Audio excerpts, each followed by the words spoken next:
In an age of technology, when that seems to be the buzzword on everyone's lips, someone needs to think about people and human beings, and we're fortunate to have an expert in two areas, the internet as well as people. And with us today is Douglas Rushkoff. Douglas, welcome. Hi, good to talk to you.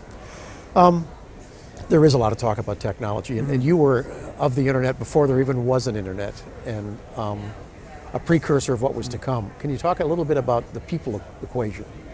Well, it's interesting. I mean, I was into the internet, or the precursors to the internet, back in the late 80s.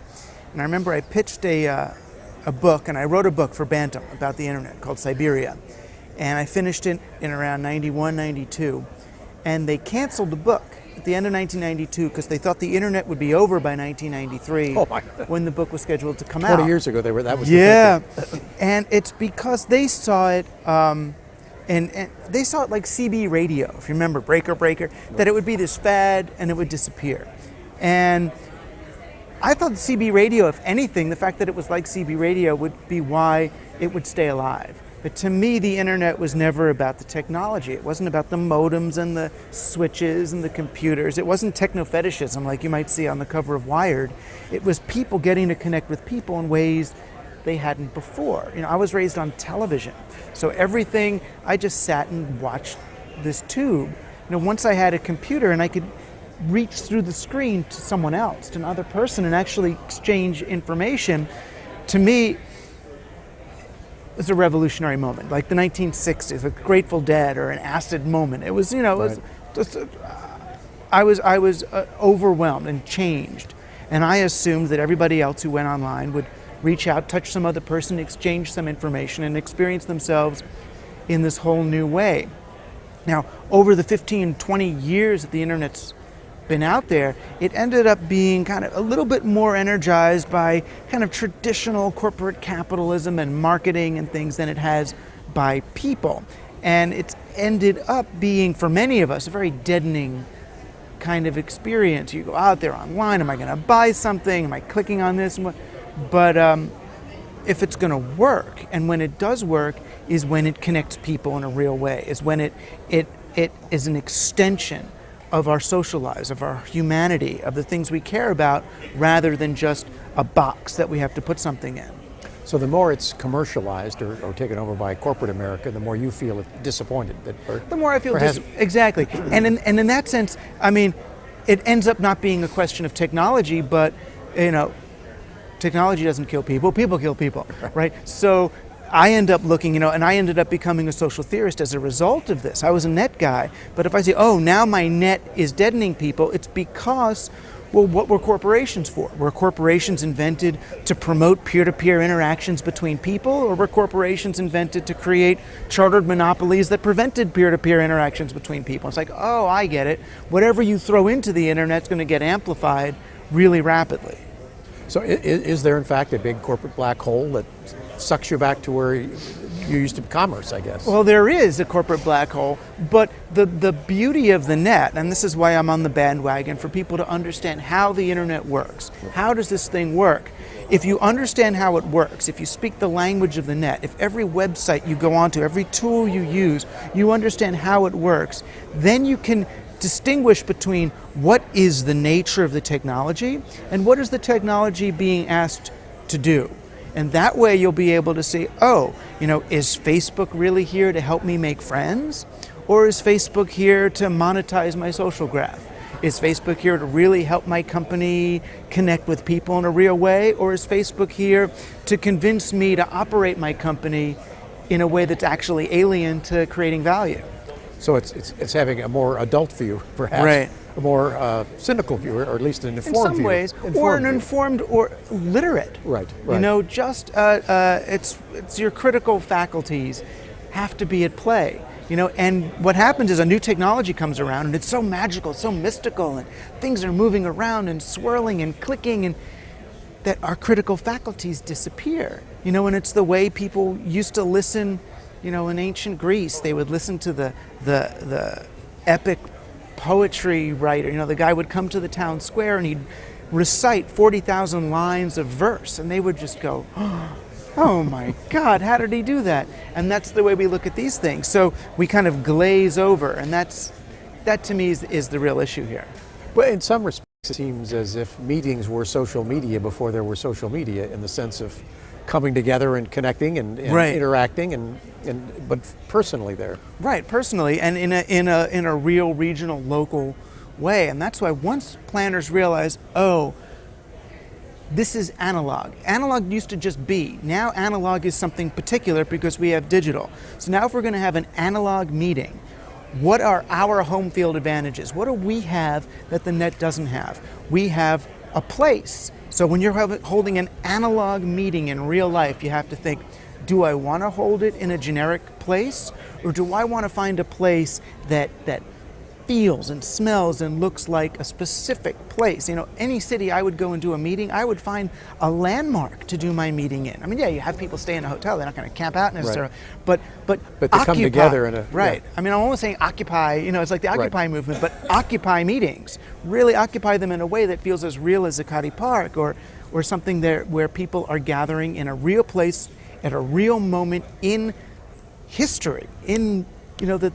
That they'll remember Because you the cannot do taste. that online, is that? Because you can't. Everything online is So just as you say, take the strengths that you have, Right. like place. Is there another one you can think of that I could take as a planner? I mean, okay, I put people in a place that you couldn't do on the net. I mean, you could show it, but you couldn't certainly experience it. right. And I would imagine the human interaction. I mean, you and I talking today, Right. we can't duplicate. We can Skype, but we can't Right. really duplicate it technologically. I mean, the other thing I'm just beginning to become interested in is ritual.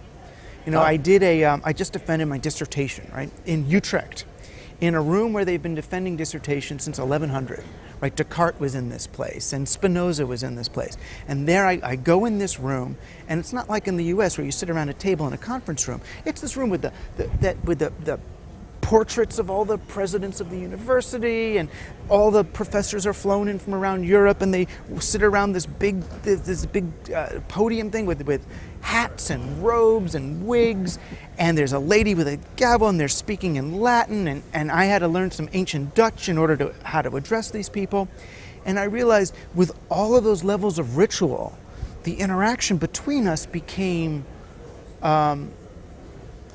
so heightened. You can do things, you can create rituals that elevate your interaction. Just like if you're going to finally see your true love, yeah, you get the wine, get the flowers, get the chocolate, put the music on. It's like all those things that seem hokey, actually, they're not hidden. She knows you put on the music. She knows you got the chocolates for this.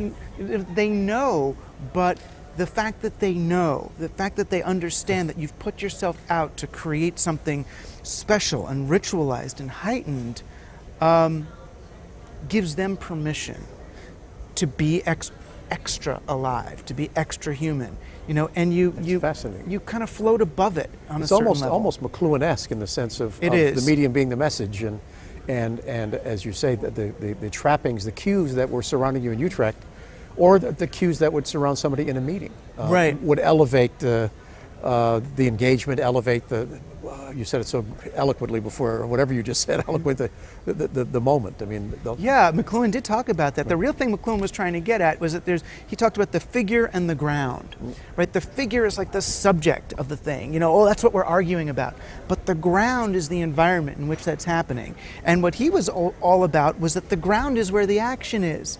It's like you have this excuse, we're going to have a meeting about meetings, which is what we're here, MPI. Right. This is the meta meeting, right? The meeting about meetings. But what is really happening? What's really happening is we're learning about how do you meet? How do you meet? What is engagement? Why bother? what does it mean to meet? Those are deep thoughts, and I think that planners. So I just want to recap a little bit. Planners looking at the cues, the situation. Look at the location. Mm-hmm. Look for things that cannot be duplicated technologically, and the notion that it is about people, not just technology that drives all Right. this. You're making memories. Right. You're making memories, and it's very hard. I mean, there's all these neurolinguistic programmer people trying to figure out how to anchor memories on the internet and how to create these things and how to imitate the eye movements and all that and how to create rapport in virtual settings and all that stuff. We got it. right. We've actually here. got it. So when you look at how do you anchor people, how do you create memories? You create memories by giving people specific tastes. You know, I did a talk in New Orleans for Tulane, and they took me to this restaurant called Commander's Palace. It was Emerald's first restaurant, and I ate food that was out of this world, the best, and I still talk about it, the best meal of my life, and I remember that event, I remember those people. You can almost still savor it. I can almost still taste it. The memory got burnished in, and that's, that you can't reproduce. It's fascinating because when you talk to members of MPI or people who attend these meetings, they talk about connections, they talk about family, they talk about things they have done with one another, and they can rely on each other, which are a collection of memories, which are a collection of those moments that then become tribal or ritual, as you say, and it makes meetings more than meetings. It's deeper They than are. that. It's the gathering of your tribe. Right. You know, and once you realize it's the gathering of your tribe, well, what is special about your tribe? What are your tribal rituals? You know, what is this? What is the frequency at which this happens? What is the opening? What is the closing? You know, and we live in a nation, certainly in America, we're so hungry for that.